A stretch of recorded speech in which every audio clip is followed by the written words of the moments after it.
At the time of recording, September 2025, I'm teaching a course at my university on literature and technology.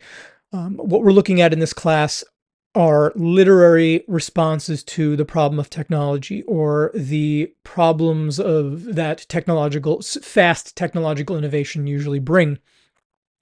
And the first novel we're going to be looking at this semester is Mary Shelley's Frankenstein. This novel is so popular at this point. It's been made into so many Hollywood movies.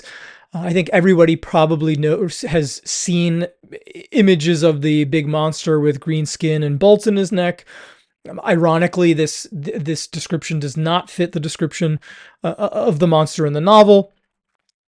And this will be really the first text we look at this semester. And I want this video we're not going to get into the novel in this video. In subsequent videos, which I will link up above, we will look at the novel itself and do some close reading of the novel, apply some literary terms to it. In this first video, I really wanted to just give some background on Mary Shelley herself and on the novel so that we could better situate it in terms of the themes we're going to be looking at this semester. The first thematic unit that we're going to be discussing, and it's the thematic unit into which I've fit this novel, is called The Creator's Burden. And in this section of the class, we're going to be looking at what responsibility, if any, do creators have to the technology they create and to the society into which they hope to bring this technology. Victor Frankenstein in the novel you're going to see is someone who, let's just say in the beginning, isn't too concerned about the impact his creation will have on society at large. He's much more concerned about minor local issues with the monster, and then only after some things happen does he really begin to think of the wider implications of his innovation here. And so we'll be looking at that theme of the creator's burden with Frankenstein and then some subsequent pieces. And so just some background on Mary Shelley and on the novel itself. So Mary Shelley was born Mary Wollstonecraft Godwin in 1797 in England. She had two world famous parents. Her mother was Mary Wollstonecraft, the famous feminist who wrote in 1792 A Vindication of the Rights of Women, which was really, I would say, a seminal feminist text, really the text to start the first wave feminist movement. And her father was William Godwin, the journalist and political philosopher. And I would say he was probably the first person to write really a systematic treatment of philosophical anarchism. And his 700-page, I guess you could call it a magnum opus, was called An Enquiry Concerning Political Justice. And he wrote that just a year after Mary Wollstonecraft wrote A Vindication of the Rights of Women. And Godwin, Mary Shelley's father, was the person to whom she dedicated Frankenstein. And so these were Mary Shelley's parents. Mary Shelley ends up getting the last name Shelley by marrying the Romantic poet Percy Shelley. And so that's a little bit of background about Mary Shelley herself. We'll talk a little bit about the circumstances surrounding the writing of the novel, which are the stuff of myth at this point. Not myth, but they're talked about a lot in conversations about Frankenstein. The circumstances under which she created the novel are really interesting. But what's going on in and around where Mary Shelley is when she's writing this novel? One thing that's really, really important is that the Industrial Revolution is sweeping England.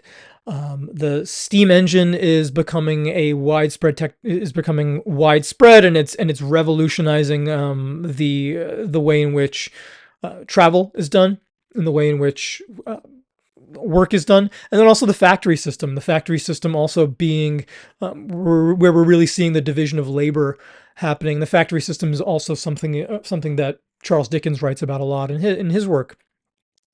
And you could say that the Industrial Revolution, the Enlightenment, putting certain rational understandings of the self and science, putting these things into practice. You might say that Shelley's Frankenstein is a response in some ways to these, in response to these. She is sometimes referred to as a Gothic writer. She is sometimes referred to as a romantic writer, romantic with a capital R. The Romantics, just for our purposes, Romanticism. It's not a class on Romanticism, but just a little bit of background. The Romantic movement was a literary and artistic movement that really stressed in response to and writing in response to the Enlightenment, which really focused on elevating science and rationality. The Romanticism was much more interested in, wasn't uninterested in rationality, but was much more interested in emotion and feeling and nature, getting out of the factory, you might say, and back to nature. And you'll see when we move into the chapters of Frankenstein that there are beautifully written paragraphs where Mary Shelley is describing the Swiss Alps and what that was like. And we could really, I think, put ourselves in that position. And you'll see that Victor Frankenstein, the main character, will often go back to nature and will go to these natural places as a way to seek peace, especially as his life becomes more tumultuous, as we're going to see. And so so Mary Shelley's writing in response to the Industrial Revolution. The Industrial Revolution, as I said, is really changing life for the average person, and it's doing it fairly quickly. And so Mary Shelley is writing with that in mind. She's also, I should say, she's also writing with life and death in mind. She's thinking a lot when she's writing this novel. She's thinking a lot about just the death that often comes with bringing things into life. And I think this is on her mind for a couple of reasons. One being her mother, Mary Wollstonecraft, as I said, the famous feminist. She died about 10 days after she gave birth to Mary. So you can imagine that Mary Shelley herself must have had something of, we would probably call it today, survivor's guilt, after her mother passing away as a result of giving birth to her. And then also Mary Shelley herself had 5 pregnancies, and then only one of which a couple of them I think ended in miscarriage, and then many of her children died in infancy. Only one of her children ended up living to adulthood.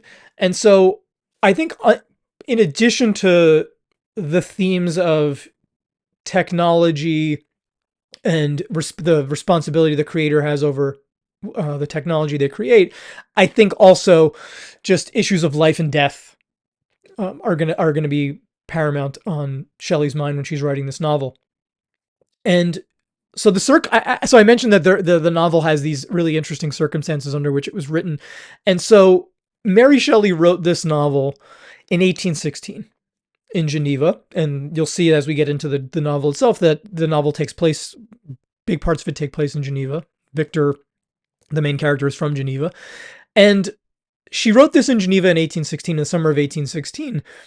And she'd gone to Geneva in 1816 with her soon-to-be husband, Percy Shelley, and to meet also the romantic poet Lord Byron. And there was another friend whose name I'm forgetting that they were going to meet there. So I think it was the 4 of them.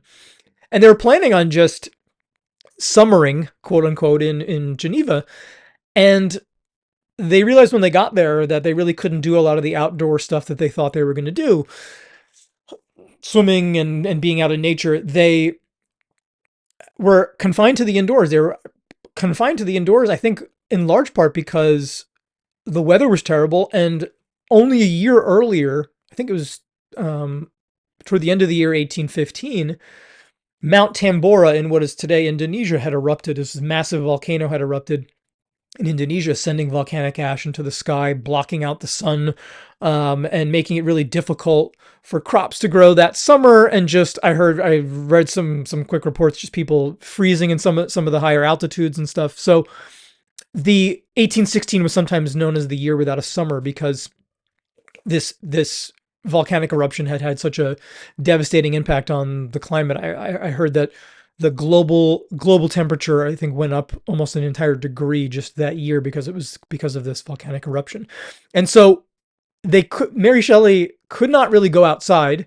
and do all the summer stuff she thought she was going to do. And so to entertain herself and her friends, they were going to tell each other ghost stories and then write their scariest stories they could write. And so she ended up writing Frankenstein as part of this sort of challenge or to entertain her friends, which I always thought was really, really interesting. And so she wrote it. It was eventually published in 1818, and then she made subsequent revisions to it in 1831.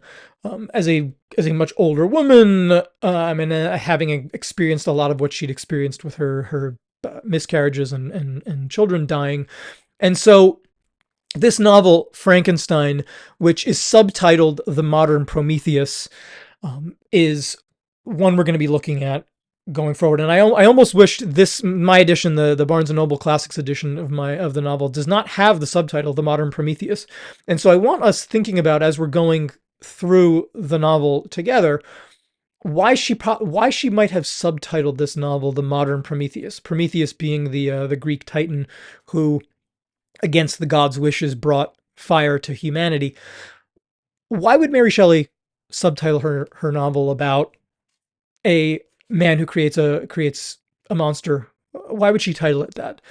And also, as we go through, I think you're going to notice pretty early on that Frankenstein, the title of this, does not refer to the monster. I think there's a common misconception among people that the Frankenstein is the monster. Frankenstein is Victor's last name. The monster, as we're going to see, is unnamed. So I'm looking forward to diving into the novel with you. Like I said, we're not going to be reading all of the novel. We are going to be reading select chapters of it. We're going to start with chapters 3, 4, and 5.